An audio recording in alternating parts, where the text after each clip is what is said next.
নমস্কার বন্ধুরা, আজকে নিয়ে এসেছি খুব সুন্দর একটি গল্প, পান্তা বুড়ির কথা।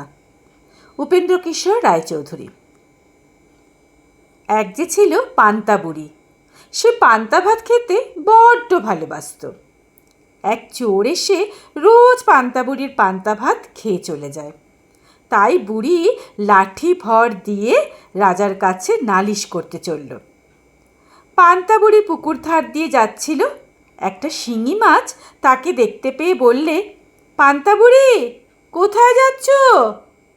পান্তা বুড়ি বললে, চোরে আমার পান্তা ভাত খেয়ে যায় রোজ, তাই রাজার কাছে নালিশ করতে যাচ্ছি।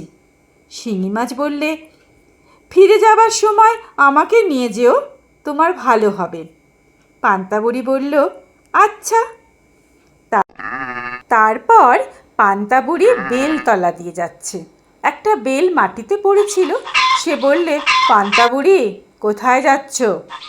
পান্তা বুড়ি বললে, চোরে আমার পান্তা ভাত রোজ খেয়ে যায়, তাই রাজার কাছে নালিশ করতে যাচ্ছি।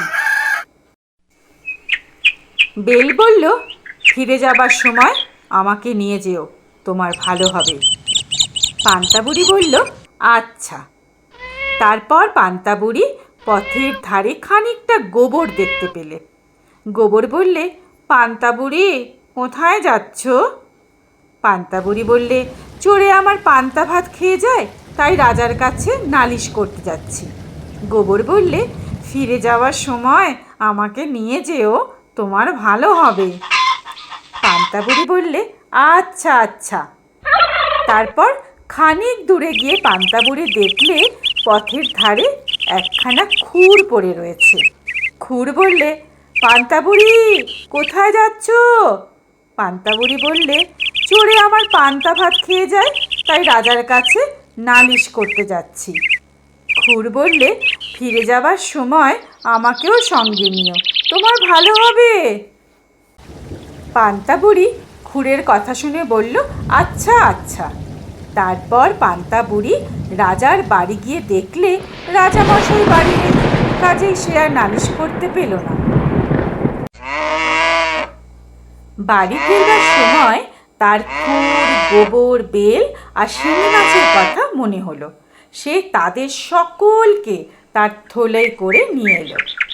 পান্তা বুড়ি যখন বাড়ির আঙিনায় এসেছে, তখন খুর তাকে বললে, আমাকে ঘাসের ওপর রেখে দাও। তাই বুড়ি খুরখানাকে ঘাসের ওপর রেখে দিল। তারপর যখন সে ঘরে উঠতে যাচ্ছে, তখন গোবর বললে, আমাকে পিঁড়ির ওপর রেখে দাও। তাই বুড়ি গোবরটাকে পিঁড়ির ওপর রেখে দিলে। বুড়ি যখন ঘরে ঢুকলো, তখন বেল বলল, আমাকে উনুনের ভেতর রাখো। শুনে বুড়ি তাই করলে। শেষে শিঙি মাছ বললে, আমাকে তোমার পান্তা ভাতের ভিতরে রাখো। বুড়িও তাই করলে। তারপর রাত হলে বুড়ি রান্না খাওয়া সেরে ঘুমিয়ে রইল। অনেক রাত্রে চোর এসেছে। সে তো আর জানে না সেদিন বুড়ি কি ফন্দি করেছে। সে এসেই পান্তা ভাতের হাঁড়িতে হাত ঢুকিয়ে দিল। সেখানে ছিল শিঙি মাছ। সে চোরের বাছাকে এমনি কাঁটা ফুটিয়ে দিল যে তার দুই চোখ দিয়ে জল পড়তে লাগলো। শিঙি মাছের খোঁচা খেয়ে চোর কাঁদতে কাঁদতে উনুনের কাছে গেল। তার ভেতর ছিল বেল। চোর যেই আঙুলে তার দেবার জন্য উনুনে হাত ঢুকিয়েছে, অমনি পটাশ করে বেল ফেটে তার চোখে মুখে ভয়ানক লাগলো। তখন সে ব্যথা আর ভয়ে পাগলের মতো হয়ে যেই ঘর থেকে ছুটে বেরোবে, অমনি সে গোবরের ওপর পা, তাতেই সে পা হড়কে থাপাস করে সেই গোবরের ওপরেই বসে পড়ল। তারপর গোবর লেগে ভূত হয়ে ব্যাটা গিয়েছে ঘাসে পা মুছতে। সেইখানে ছিল খুর, তাতে ভয়ানক কেটে গেল তার পা। তাতে আর ও মা গো, গেলুম গো বলে না চেঁচিয়ে বাঁচা যায় কোথায়। তা শুনে পাড়ার লোক ছুটে এসে বললে, এই ব্যাটা চোর, ধর ব্যাটাকে, ধর ব্যাটাকে, মার ব্যাটাকে।